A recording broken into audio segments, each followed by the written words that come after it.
بسم اللہ الرحمن الرحیم الحمد للہ رب العالمین والصلاة والسلام علی سیدنا و مولانا محمد خاتم النبیین و امام المرسلین وقائد الغر المحجلین والوفد المتقبلین وعلى آلہ واصحابہ اجمعین وعلى كل من تبعهم بإحسان إلى يوم الدين. اما بعد، حضرات علماء کرام، معزز حاضرین اور میرے طالب علم ساتھیوں، السلام علیکم ورحمۃ اللہ تعالی وبرکاتہ۔ یہ میرے لیے ایک سعادت ہے کہ آج اس جامعہ بن نوریہ میں اللہ تعالیٰ نے ایک بار پھر حاضری کی توفیق عطا فرمائی، اور میرے انتہائی محترم، مشفق اور محبوب حضرت مولانا مفتی محمد نعیم صاحب رحمۃ اللہ علیہ کا یہ صدقہ جاریہ اللہ تعالیٰ کے فضل و کرم سے یہ دیکھ کر خوشی ہوئی کہ الحمدللہ یہ مسلسل ترقی کی راہ پر گامزن ہے۔ الحمدللہ اس وقت پاکستان میں، پورے ملک میں دینی مدارس کا ایک جال پھیلا ہوا ہے، اور اللہ تعالیٰ کے فضل و کرم سے شاید کوئی بستی، کوئی قریہ دینی مدارس کے فیض سے خالی نہ ہو۔ لیکن حضرت مولانا مفتی محمد نعیم صاحب رحمۃ اللہ علیہ کا یہ جامعہ بن نوریہ ان تمام مدارس میں یہ امتیازی حیثیت رکھتا ہے کہ اس میں غیر ملکی طلباء، پاکستان سے باہر کے طلباء کی جتنی بڑی تعداد یہاں سے فیض اٹھا رہی ہے، اٹھا چکی ہے، اٹھا رہی ہے، اور انشاءاللہ اٹھاتی رہے گی، وہ شاید کسی اور دینی مدرسے میں اتنی بڑی تعداد دوسرے ممالک کی موجود نہ ہو۔ یہ حضرت مولانا مفتی محمد نعیم صاحب رحمۃ اللہ علیہ کی جہد مسلسل کا ایک ثمرہ ہے، اور اللہ تبارک و تعالیٰ ان کے درجات بلند فرمائے، ان کے لگائے ہوئے اس پودے کو ان کے لیے ہمیشہ کے لیے صدقہ جاریہ بنائے۔ اور یہ بات الحمدللہ بڑی قابل مسرت ہے کہ ان کے فاضل صاحبزادگان ان کی اس میراث کو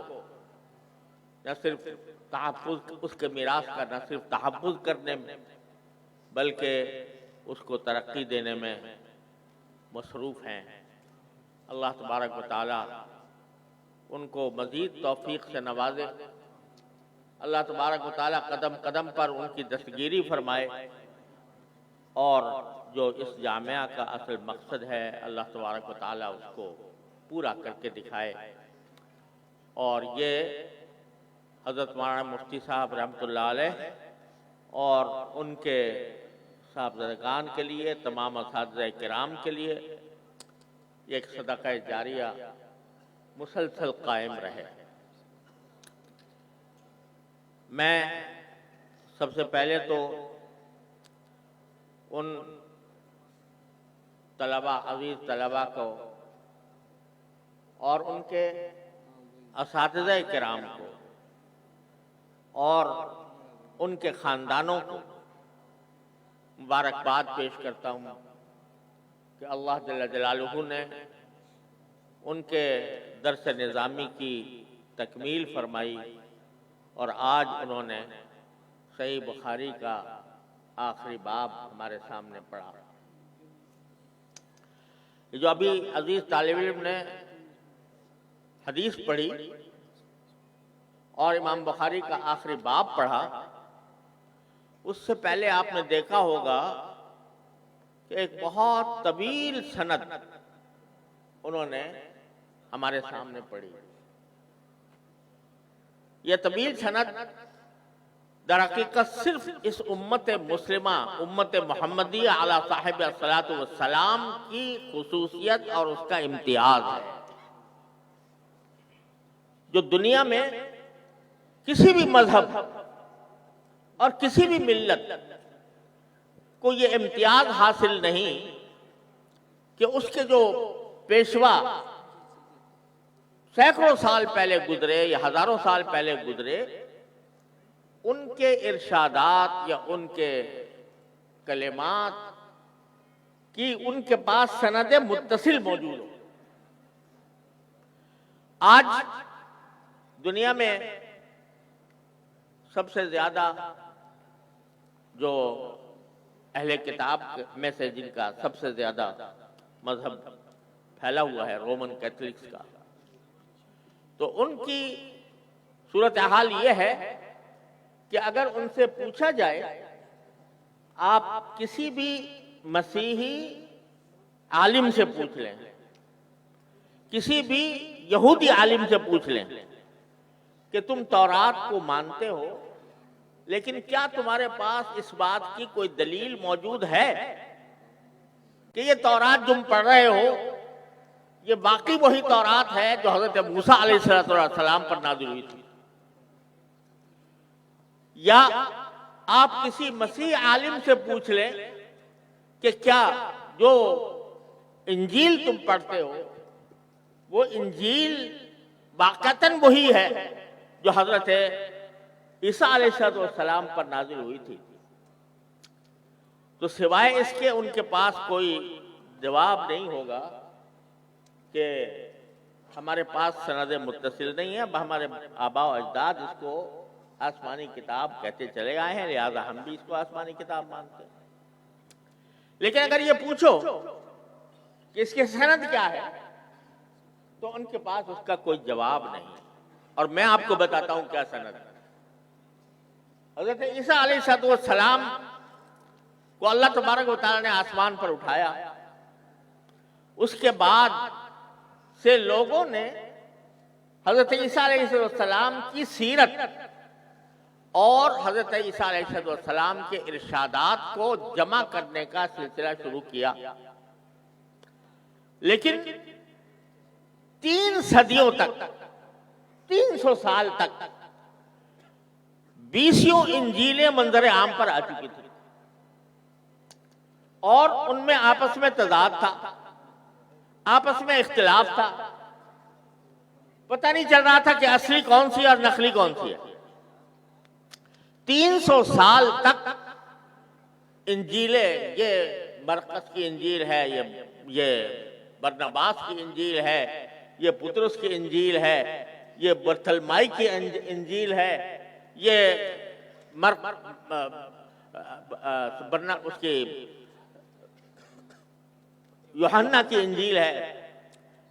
سینکڑوں انجیلیں پھیلی ہوئی تھی،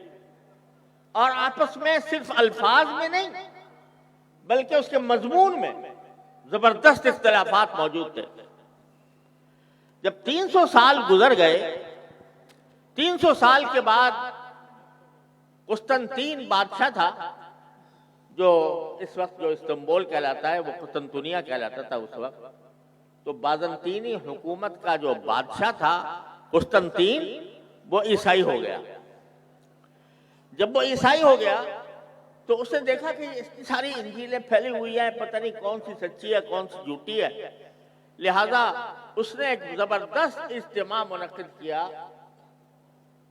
جو آج کل بھی وہ شہر موجود ہے نیس، جو آج کل غالباً سوئٹزرلینڈ میں ہے، اور پہلے وہ اٹلی میں تھا، اب فرانس میں ہے، معاف کیجیے گا، اب فرانس میں ہے، پہلے وہ اٹلی میں تھا۔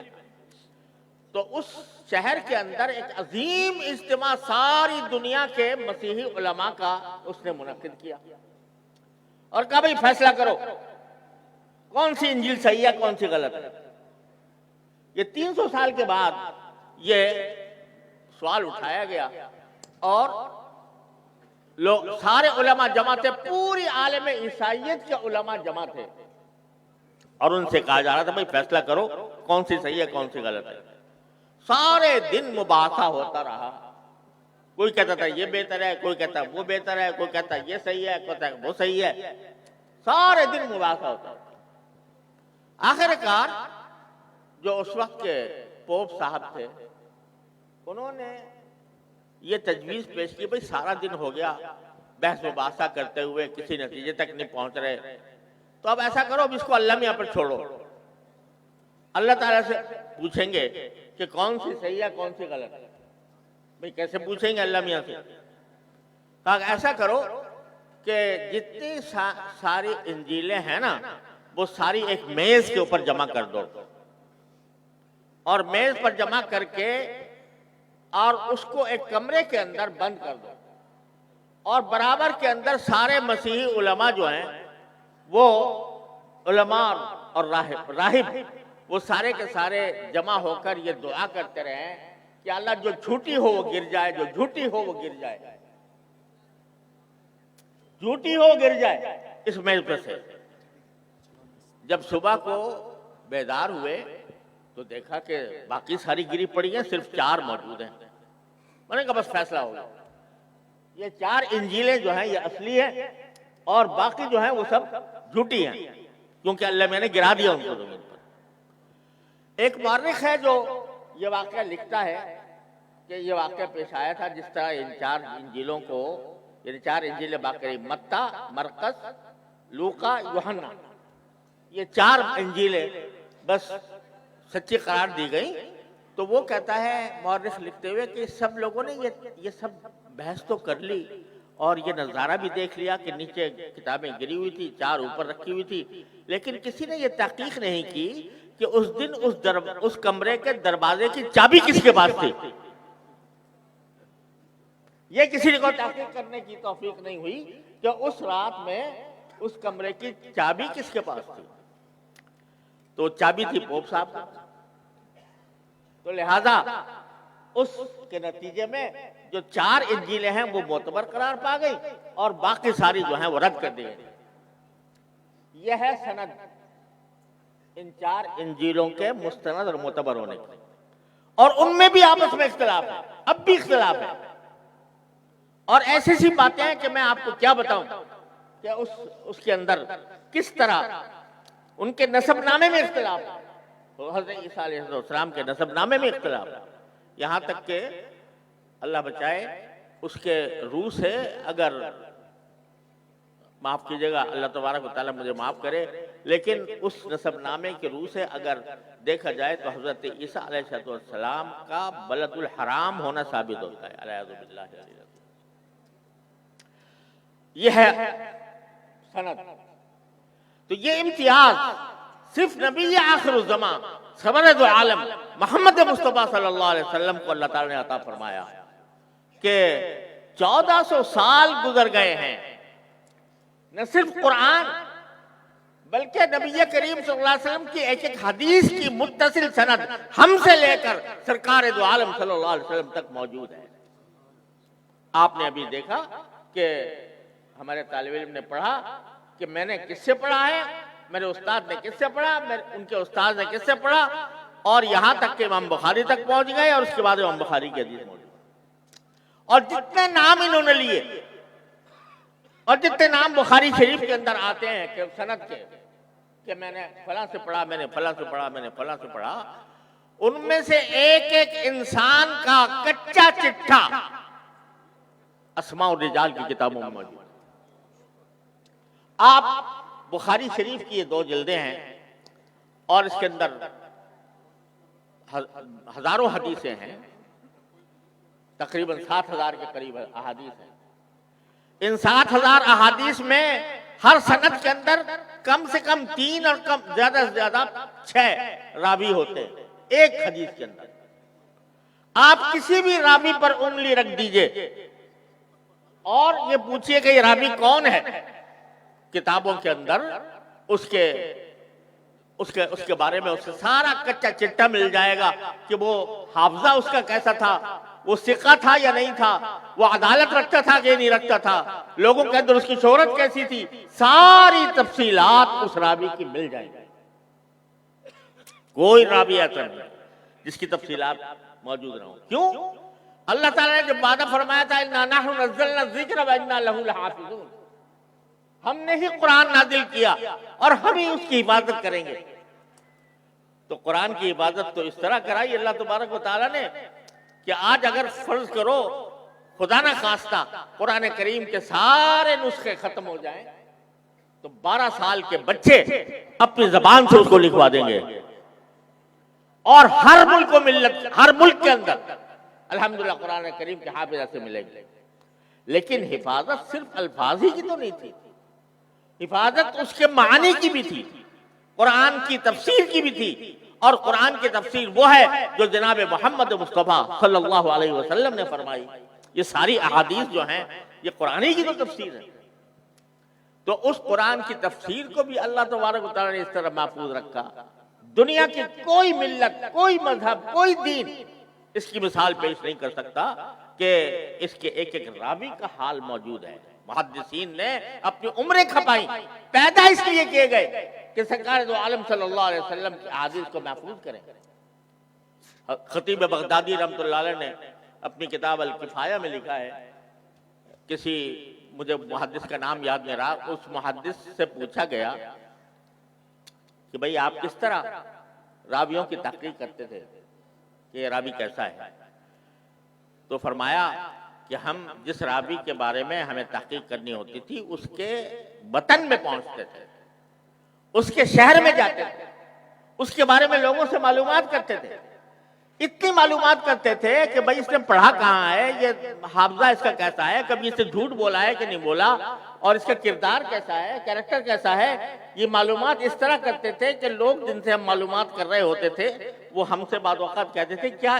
ان کا کوئی رشتہ آیا آپ کے یہاں جو آپ اتنی تحقیق کر رہے ہیں؟ کوئی رشتہ آیا ہے کہ آپ کی کسی لڑکی سے کہ اس کا نکاح کرنا ہے لہذا آپ اتنی تحقیق کر رہے ہیں؟ یہ تحقیق کر کے کتابوں کے اندر مدون کر گئے حضرات محدثین. تو یہ جو سلسلہ ہے یہ سلسلہ تو ذہب ہے، یہ سونے کی زنجیر ہے جو ہم سے لے کر نبی کریم صلی اللہ علیہ وسلم تک پہنچتی ہے. اس کے زنجیر کے کسی حلقے میں شامل ہو جانا یہ بھی اتنی بڑی سعادت ہے کہ اس کے برابر کوئی سعادت نہیں ہوتی. ارے اور کچھ نہیں تو اس مبارک زنجیر کا ایک کڑا تم بن گئے جس کی انتہا سرکار دو عالم صلی اللہ علیہ وسلم پر ہو رہی ہے. تو یہ معمولی سعادت نہیں ہے، صرف اس کا پڑھ لینا، صرف اسناد کا پڑھ لینا یہ اتنا بڑا عظیم. لوگ بعض اوقات دیکھتے ہیں ہمارے یہاں دور حدیث کے اسباق جب ہوتے ہیں تو بسا اوقات ایسا ہوتا ہے کہ حدیثیں پہلے سے گزری ہوئی ہوتی ہیں، طلبہ نے سمجھی ہوئی ہوتی ہیں، استاد نے اس کی تشریح کی ہوئی ہوتی ہے، تو بس پڑھتے چلے جاتے ہیں. لوگ کہتے ہیں یار تم لوگ محض ایسے ہی پڑھتے ہوئے گزر جاتے ہو احادیث کو اور اس کے نہ معنی کی پر بحث کرتے ہو نہ اس کی تحقیق کرتے ہو. یہ کیا مسئلہ ہے؟ مسئلہ یہ ہے کہ ہم صرف معانی ہی کی بات نہیں، وہ تو اپنی جگہ بہت اعلیٰ مقام ہے ہی، لیکن ہم اس کو بھی سعادت سمجھتے ہیں کہ اس سند کے کڑے سے ہمارا کڑا مل جائے. میرے شیخ حضرت عارفی قدس اللہ تعالیٰ سرہ فرمایا کرتے تھے کہ جب بزرگوں کے کسی سلسلے سے انسان وابستہ ہو جائے تو یہ بذات خود ایک بہت بڑی نعمت ہے. اور اس کی ایک مثال دیا کرتے تھے. مثال یہ دیتے تھے کہ جیسے ایک بہت شاندار بوگی، شاہی بوگی ٹرین کی، وہ لاہور جا رہی ہے اور